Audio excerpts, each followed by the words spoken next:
Gloire à Dieu. Je m'appelle Michel Dazan. Je suis, par la grâce de Dieu, homme sandwich pour Jésus. Il y a plus de 50 ans, et je ne me lasse pas. Le Seigneur me renouvelle, me montre ses âmes perdues, et je suis très content de lui obéir et de proclamer son grand nom à tous ceux que je rencontre. Quand Dieu donne le salut à quelqu'un, il ne le donne pas seulement pour qu'il jouisse égoïstement de son salut, mais pour qu'il essaye de le transmettre à d'autres.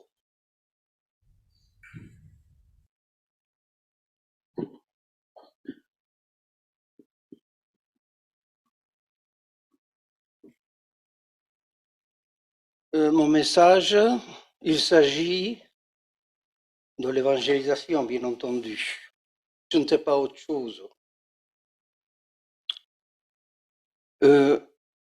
Est-ce que vous pourriez lire le chapitre 8 des Actes, s'il vous plaît?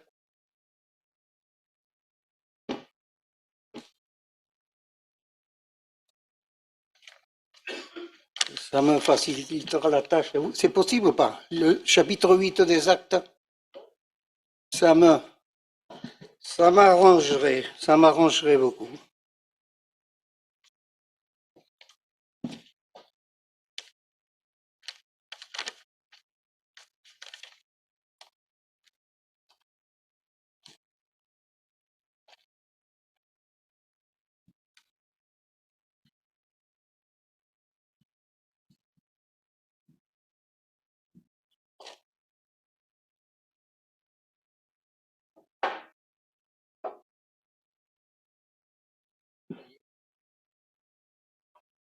D'accord. Le chapitre tout entier, s'il vous plaît.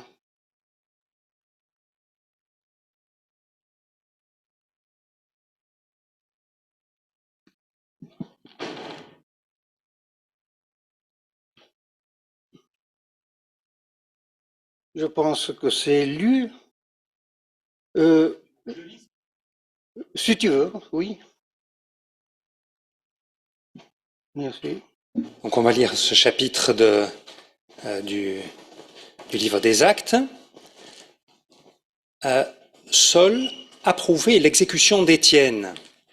Ce jour-là, une grande persécution éclata contre l'église de Jérusalem, et tous, à l'exception des apôtres, se dispersèrent dans les diverses régions de Judée et de Samarie. Des hommes pieux enterrèrent Étienne et le pleurèrent beaucoup. Quant à Saul, il cherchait à détruire l'église, il pénétrait dans les maisons, en arrachait hommes et femmes et les faisait jeter en prison. Ceux qui avaient été dispersés allaient de lieu en lieu et annonçaient la bonne nouvelle de la parole. Philippe descendit dans la ville de Samarie et y prêcha le Christ. Les foules tout entières étaient attentives à ce que disait Philippe, lorsqu'elles apprirent et virent les signes miraculeux qu'il accomplissait. En effet, les esprits impurs sortaient de beaucoup, de démoniaques en poussant de grands cris, et beaucoup de paralysés et de boiteux étaient guéris. Il y eut une grande joie dans cette ville. Un homme, du nom de Simon, se trouvait déjà dans la ville. Se présentant comme un personnage important, il exerçait la magie et provoquait l'étonnement du peuple samaritain. Tous, du plus petit jusqu'au plus grand, l'écoutaient attentivement et disaient « Cet homme est la puissance de Dieu, celle qui s'appelle la grande ». Ils l'écoutaient attentivement parce qu'il les avait depuis longtemps étonnés par ses actes de magie. Mais quand ils eurent cru à Philippe, qui leur annonçait la bonne nouvelle du royaume de Dieu et du nom de Jésus-Christ, hommes et femmes se firent baptiser. Simon lui-même crut aussi et, après avoir été baptisé, il ne quittait plus Philippe. Il voyait avec étonnement les grands miracles et signes qui s'accomplissaient. Les apôtres, qui étaient à Jérusalem, apprirent que les habitants de la Samarie avaient fait bon accueil à la parole de Dieu, et ils leur envoyèrent Pierre et Jean. Ceux-ci descendirent et prièrent pour eux, afin qu'ils reçoivent le Saint-Esprit. En effet, il n'était pas encore descendu sur aucun d'eux. Ils avaient seulement été baptisés au nom du Seigneur Jésus. Alors, Pierre et Jean posèrent les mains sur eux et ils reçurent le Saint-Esprit. Voyant que l'Esprit Saint était donné lorsque les apôtres posaient les mains sur les gens, Simon leur offrit de l'argent en disant « Accordez-moi aussi ce pouvoir afin que celui sur lequel je poserai les mains reçoive le Saint-Esprit. » Mais Pierre lui dit « Que ton argent soit perdu avec toi, puisque tu as cru que le don de Dieu s'achète à prix d'argent. Tu n'as ni part ni héritage dans cette affaire, car ton cœur n'est pas droit devant Dieu. Renonce donc à ta méchanceté et prie le Seigneur pour que cette pensée de ton cœur te soit pardonnée, si c'est possible. En effet, je vois que tu es rempli d'amertume et prisonnier du mal. » Simon répondit, « Priez vous-même le Seigneur pour moi, afin qu'il ne m'arrive rien de ce que vous avez dit. » Après avoir rendu témoignage et prêché la parole du Seigneur, Pierre et Jean retournèrent à Jérusalem, annonçant la bonne nouvelle dans beaucoup de villages des Samaritains. Un ange du Seigneur s'adressa à Philippe en disant « Lève-toi et va en direction du sud sur le chemin qui descend de Jérusalem à Gaza, celui qui est désert. » Il se leva et partit. Or, un eunuque éthiopien, haut fonctionnaire de Candace, la reine d'Éthiopie et administrateur de tous ses trésors, était venu à Jérusalem pour adorer. Il repartait, assis sur son char, et lisait le prophète Ésaïe. L'Esprit dit à Philippe, « Avance et approche-toi de ce char. » Philippe accourut et entendit l'Éthiopien lire le prophète Ésaïe. Il lui dit, « Comprends-tu ce que tu lis ?» L'homme répondit, « Comment le pourrais-je si personne ne me l'explique ?» et invita Philippe à monter et à s'asseoir avec lui. Le passage de l'Écriture qu'il lisait était celui-ci. Il a été conduit comme une brebis à l'abattoir et pareil à un agneau muet devant celui qui le tond. Il n'ouvre pas la bouche. Dans son humiliation, la justice lui a été refusée. Et sa génération, qui en parlera? En effet, sa vie a été supprimée de la terre. L'eunuque dit à Philippe, « Je t'en prie, à propos de qui le prophète dit-il cela? Est-ce à propos de lui-même ou de quelqu'un d'autre ?» Alors Philippe prit la parole et, en partant de ce texte de l'Écriture, il lui annonça la bonne nouvelle de Jésus. Comme ils continuaient leur chemin, ils arrivèrent à un point d'eau. L'eunuque dit, « Voici de l'eau, qu'est-ce qui m'empêche que je sois baptisé ?» Philippe dit, « Si tu crois de tout ton cœur, cela est possible. » L'eunuque répondit, « Je crois que Jésus-Christ est le Fils de Dieu. » Il fit arrêter le char, Philippe et l'eunuque descendirent tous les deux dans l'eau, et Philippe baptisa l'eunuque. Quand ils furent sortis de l'eau, l'Esprit du Seigneur enleva Philippe, et l'eunuque ne le vit plus. Il poursuivit sa route tout joyeux. Philippe se retrouva dans Azote, puis il alla jusqu'à Césarée en évangélisant toutes les villes par lesquelles il passait. Veux-tu ajouter chapitre 11, versets 19 à 26? Chapitre 11, 19 à 26. Ceux qui avaient été dispersés lors de la persécution survenue après la mort d'Étienne allèrent jusqu'en Phénicie, dans l'île de Chypre et à Antioche. Mais ils n'annonçaient la parole qu'aux Juifs. Cependant, certains d'entre eux, qui étaient originaires de Chypre et de Cyrène, vinrent à Antioche et s'adressèrent aussi aux non-juifs pour leur annoncer la bonne nouvelle du Seigneur Jésus. La main du Seigneur était avec eux et un grand nombre de personnes crurent et se tournèrent vers le Seigneur. La nouvelle parvint aux oreilles des membres de l'église de Jérusalem et ils envoyèrent Barnabas jusqu'à Antioche. À son arrivée, lorsqu'il vit la grâce de Dieu, il en éprouva de la joie. Il les encourageait tous à rester attachés au Seigneur d'un cœur ferme, car c'était un homme de bien, plein d'Esprit Saint et de foi.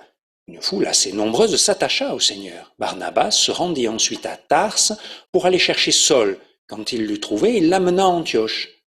Pendant toute une année, ils participèrent aux réunions de l'Église et ils enseignèrent beaucoup de personnes.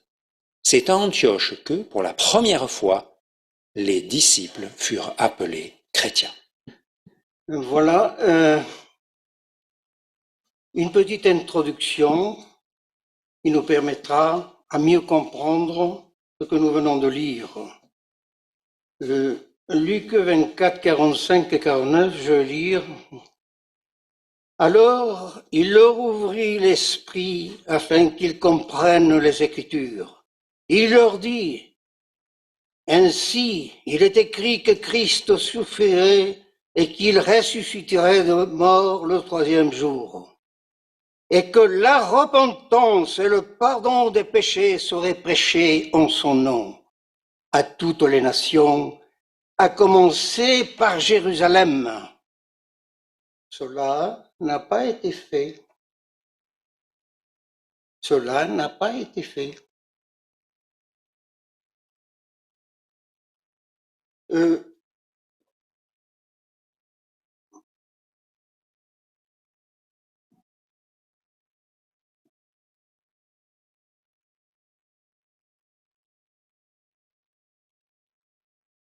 C'est d'Antioche que les missions sont parties.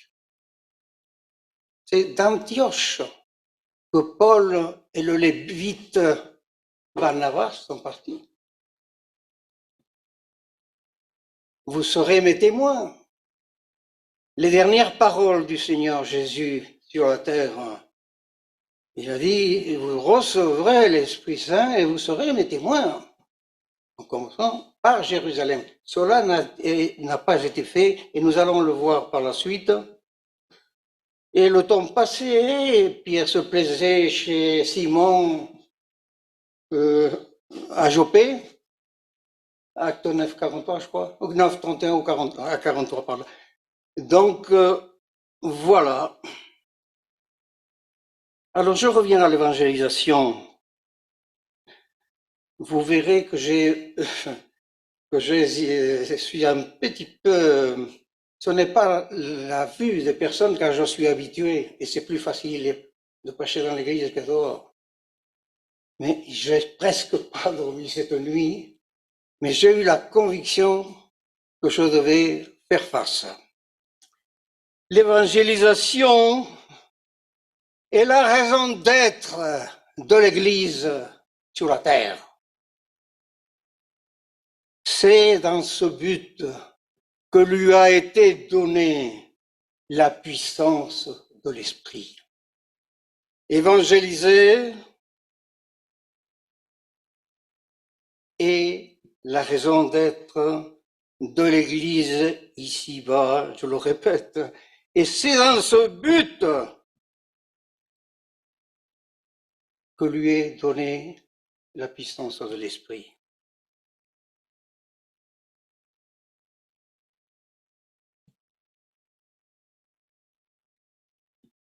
Paul est l'un des instigateurs, l'apôtre Paul, enfin autrefois, est l'un des instigateurs du meurtre d'Étienne.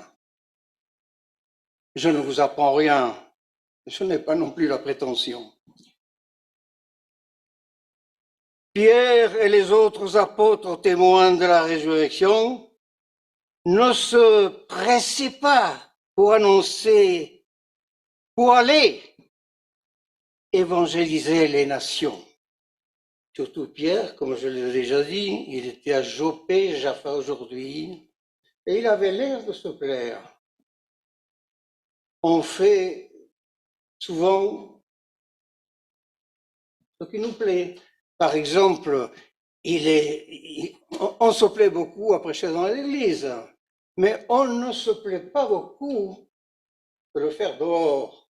Et les gens meurent, ceux qui sont autour de nous, nos compatriotes. Quand Dieu donne le salut à quelqu'un, Il ne le donne pas seulement pour qu'il jouisse égoïstement de son salut, mais pour qu'il essaye de le transmettre à d'autres.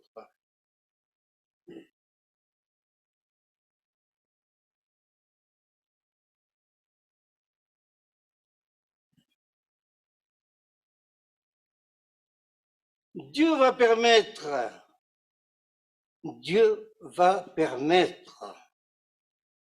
que Saul s'attaque à l'église de Jérusalem, la disperse, sème la terreur, la fasse partir. Tout cela parce qu'il fallait aller chercher les âmes et les apôtres étaient occupés d'autre chose. Un esprit me vient à la tête. Ça se trouve dans Romains 15, 3. Romains 15, 3.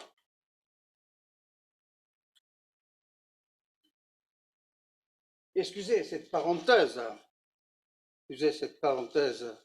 Mais combien elle me fait du bien quand je sors. Combien elle me fait du bien quand je sors.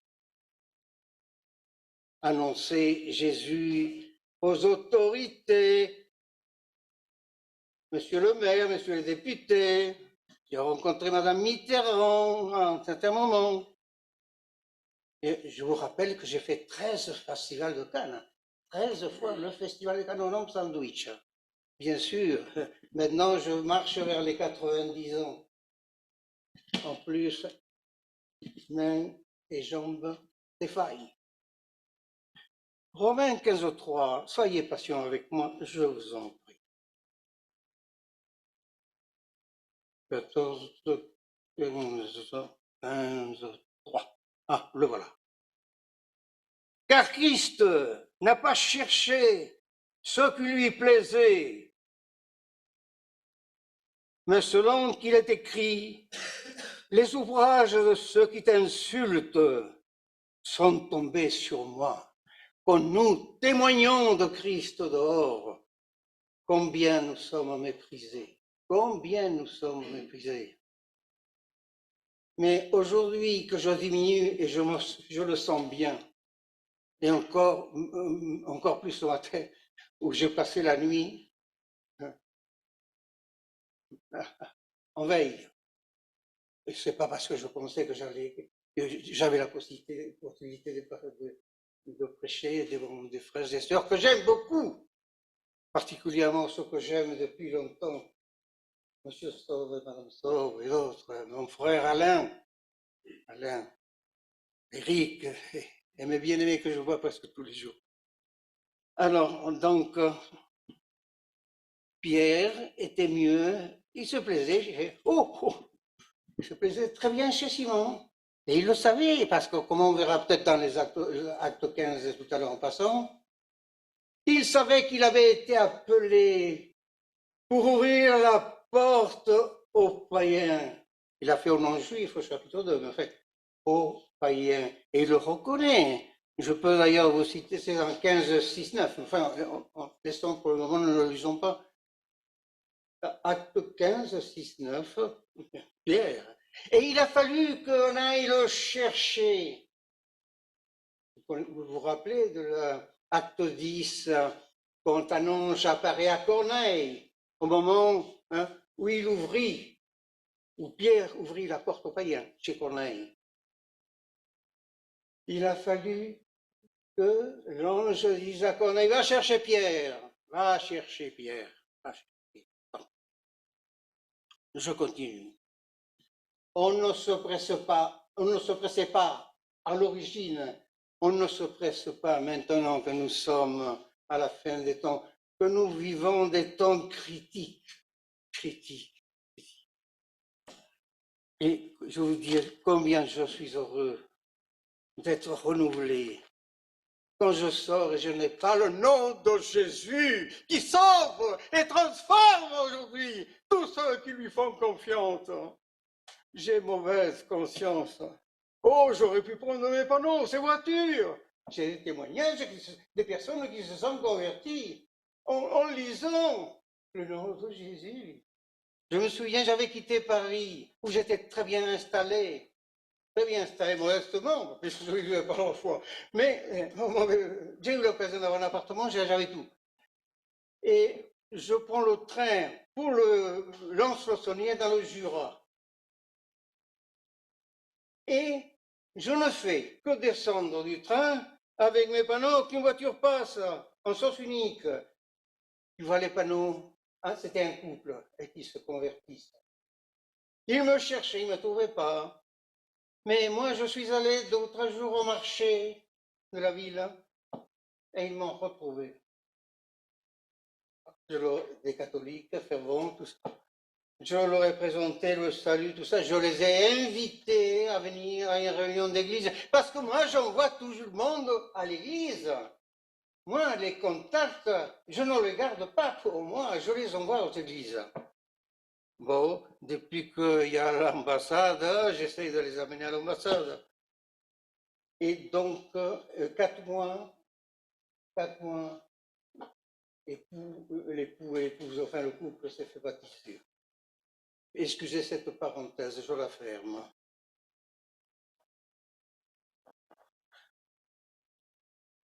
Dieu va permettre à Saul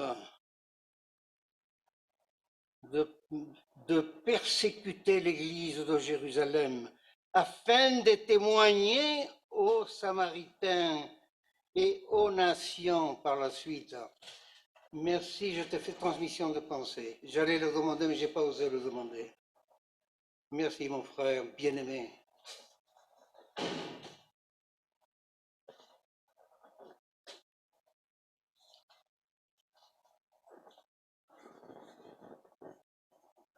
Voyez-vous, Église de Dieu,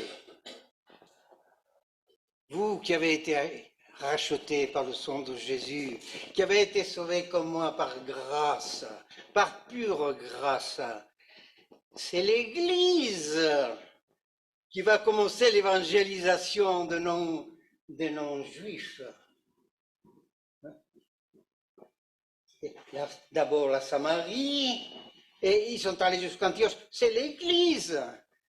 Ce sont les frères et sœurs qui ont été chassés de leur pays, qui ont tout abandonné et qui sont allés jusqu'à Antioche confessant Jésus aux 80.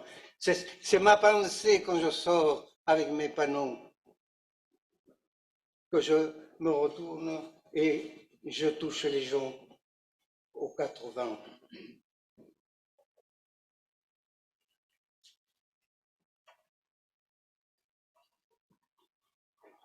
Donc, Samaritains, les Samaritains n'étaient ni vrais juifs, ni vrais païens. Ils connaissaient le Pentateuque. Ils attendaient aussi le Messie, les Samaritains aussi. Et ils n'étaient pas non plus païens parce que les païens adoraient des vaches et tout ce qui s'ensuit. Bon. Alors donc, c'est Dieu permettant que cette église soit chassée, hein, va commencer pour la première fois à se servir des hommes chrétiens déjà, bien sûr, ça va de soi, pour toucher les Samaritains et les Juifs. Le commencement de l'évangélisation. Et voilà, c'est l'Église, ce n'est pas ce responsable, ceux qui vous prêchent la parole de Dieu seulement. Je dis seulement. Il n'y a pas qu'eux qui ont la responsabilité du salut de nos concitoyens. Chacun d'entre nous est responsable. Il a été sauvé pour servir.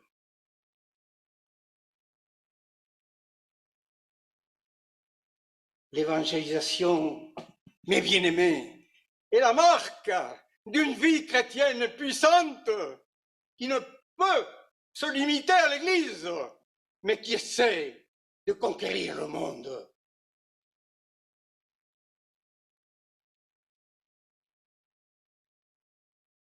Pierre était chargé des clés, on le sait, Matthieu 16, n'est-ce pas, d'ouvrir la porte de l'Évangile, donc du salut. aux non-juifs. Mais il faisait autre chose de plus agréable. Oh, combien je voudrais avoir la foi de Pierre, mes bien-aimés. Combien je voudrais avoir la foi de Pierre. Mais la parole de Dieu est écrite pour notre instruction. Et c'est des détails. Alors, voyez, pour évangéliser le monde, particulièrement les païens, il ne se pressait pas. Il a fallu que Paul s'attaque à cette église pour que l'évangélisation enfin commence.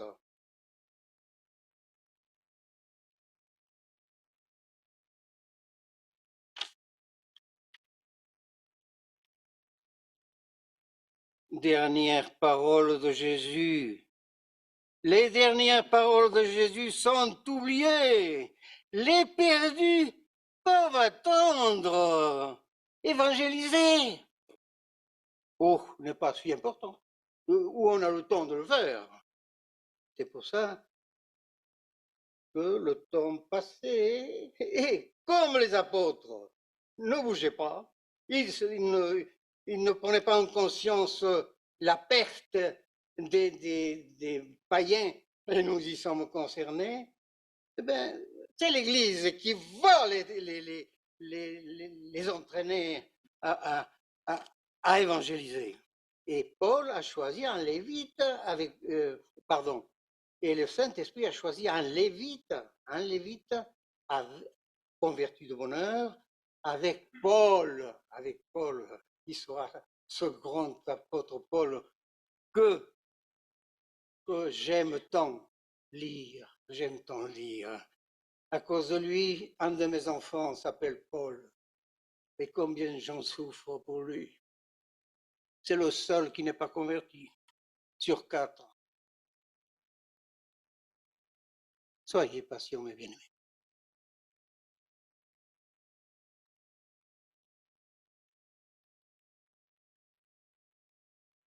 Oui, l'Église sera ravagée, elle paiera le prix à la place des apôtres. Attendons-nous, bien-aimés, la persécution pour nous engager pour Jésus et essayer en son nom de gagner le maximum d'âmes. Attendons-nous la persécution? Ne pouvons-nous pas nous engager avant? Mon message dans mon sandwich. À Valence, je suis depuis 36 ans. À part, mes bien-aimés, je ne mens pas, je ne cherche pas à vous flatter. À part les darwistes, les frères dits darwistes, hein, que je connais depuis quelque temps, tels que le frère Sauve, le frère Éric, Alain, n'est-ce pas? Mon message, je suis à la rue Mon Plaisir, il y a mes enfants, n'est-ce pas? Il y a mes petits-enfants, et il y a quelque chose qui m'a empêché de les quitter, personnel.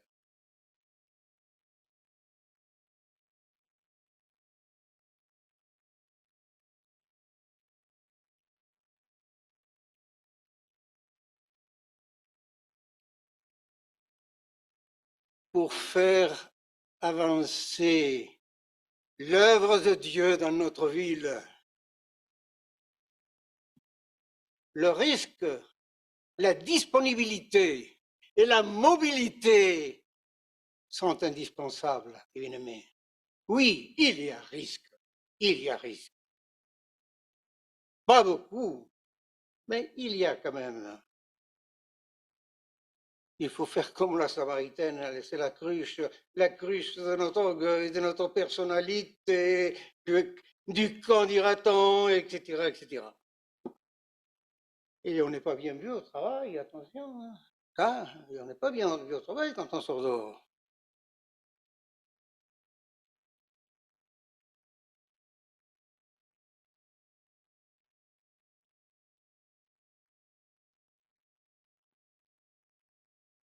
plus de Jérusalem, mais d'Antioche de Syrie, que commençons les missions. Jésus va appeler Paul, et l'on verra avec le Lévite. Barnabas, non? Barnabas. Acte 13, en 4. Revenons au chapitre 8. Samaritains et Juifs attendaient le Messie,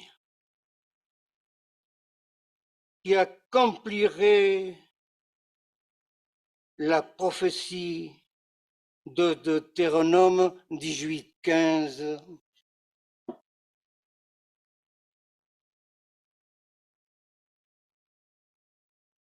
Le peuple écoutait et voyait les délivrances et les guérisons que faisait Philippe, ce diacre. Philippe, ce diacre.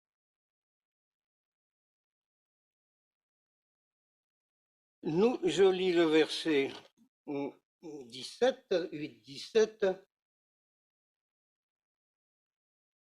À cause de ces Samaritains qui ont cru au Seigneur Jésus, qui ont été baptisés et qui n'ont pas reçu le Saint-Esprit. C'est peut-être un petit peu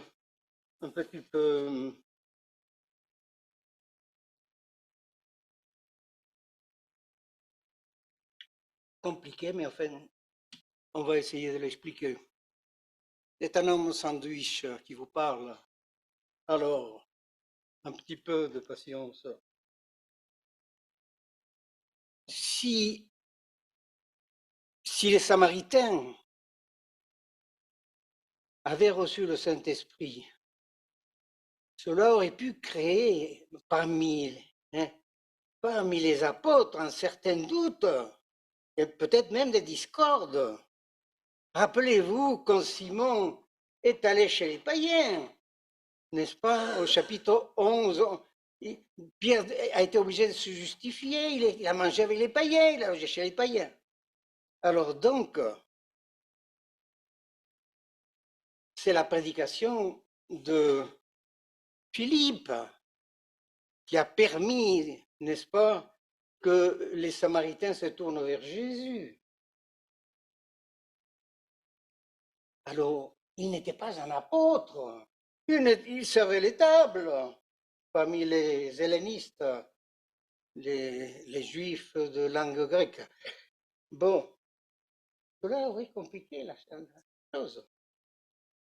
Alors, j'ai dit 8-17. Je vais... 8-17. Pardon.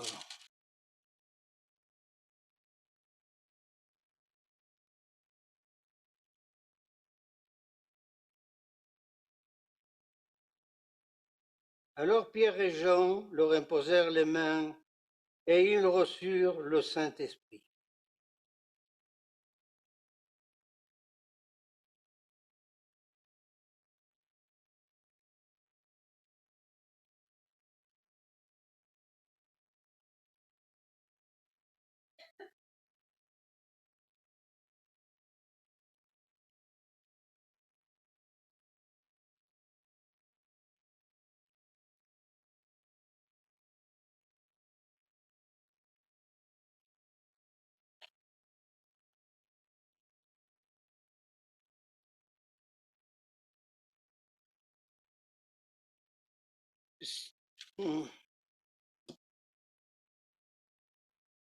Je l'ai écrit et ça sera plus...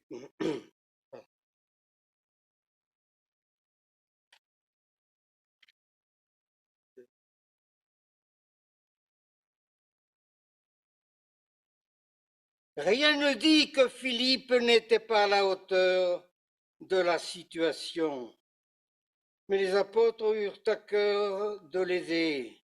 Priez pour que les Samaritains reçoivent le Saint-Esprit. Je dis Dieu aménageait un petit peu. J'ai mis le mot aménager, je veux dire que, je voulais expliquer, si les choses s'étaient passées comme elles se passent normalement, que celui qui croit reçoit le Saint-Esprit, rien ne serait passé. Alors donc,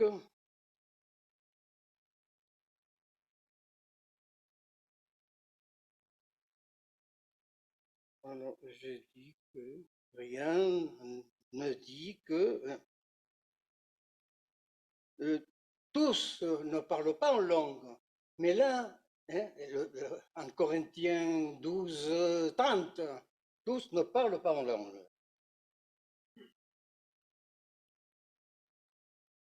Si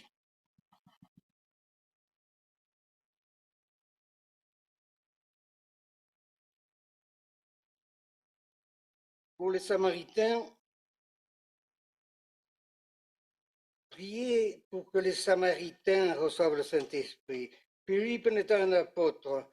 Oui, je l'ai dit, rien ne dit que l'imposition obligatoire pour recevoir le baptême.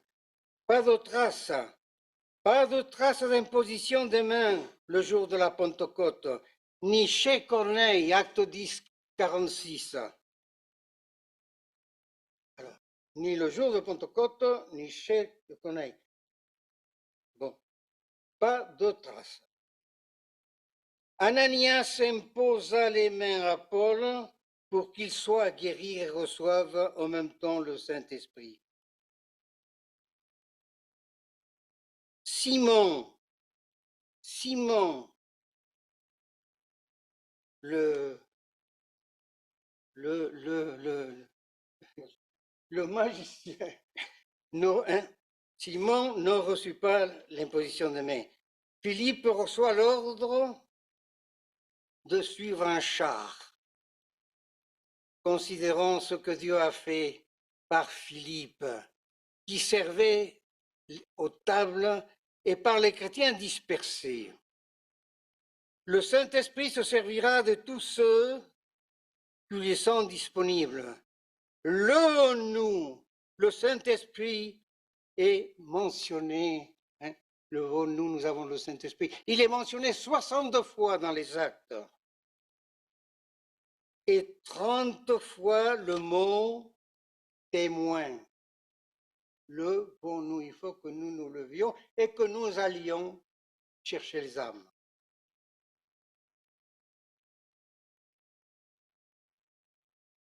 Les actes sont le premier livre des Écritures, de l'Écriture. Les actes sont le premier livre de l'Écriture où les païens entrent en scène. Les actes. Vous le savez mieux que moi, je le sais. Depuis le jugement de la tour de Babel, Genèse 11, la Bible ne s'occupe plus de l'ensemble de l'humanité. Tout l'Ancien Testament est consacré aux Juifs. Même dans les évangiles, c'est encore Israël qui occupe presque toute la première place. Jésus leur dira, n'allez pas vers les païens, allez plutôt vers les brebis perdues de la maison d'Israël. Matthieu 15, 24, 15, 24. Dans les actes, prêtons bien attention, parce que moi, c'est important. Dans les actes, pour la première fois, le salut est apporté aux gentils. Acte 10, 1, 8. Acte 10, 43, 48. Chez Corneille.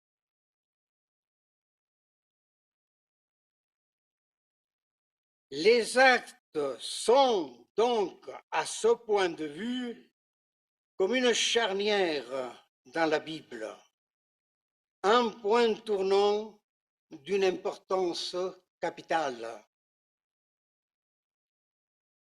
Ce livre marque le début d'une nouvelle dispensation ou économie.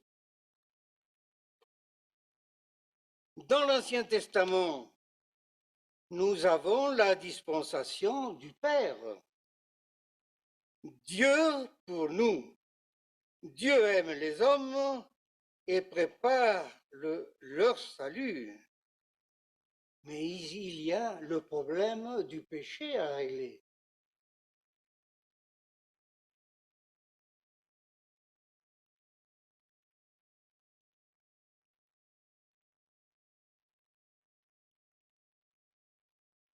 Donc, nous avons la dispensation du Père, Dieu pour nous, Dieu aime les hommes, je me répète, et préfère leur salut, mais il est encore loin, n'est-ce pas, encore du péché. Dans les évangiles, c'est la dispensation du Fils, Dieu avec nous, Matthieu 1, 23. Dieu s'est incarné et il habite au milieu de nous. Dans les actes, dans l'exacte commence la dispensation du Saint-Esprit. Dieu en nous. Notez que c'est Paul lui-même qui donne le nom à la nouvelle alliance, n'est-ce pas? Alliance de l'Esprit. 2 Corinthiens 3, 6. Paul lui-même donne à la nouvelle alliance le nom d'alliance de l'Esprit. Je répète, 2 Corinthiens 3, 6. J'ai presque fini. Merci de m'avoir supporté. Mais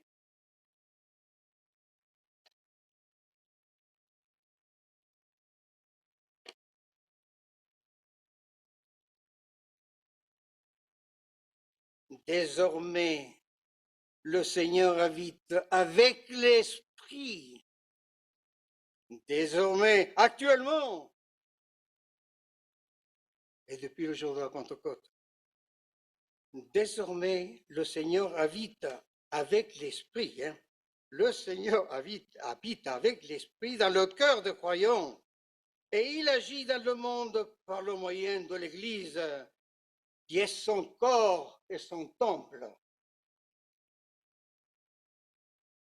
La période de la grâce est ouverte et elle durera jusqu'au retour de Christ.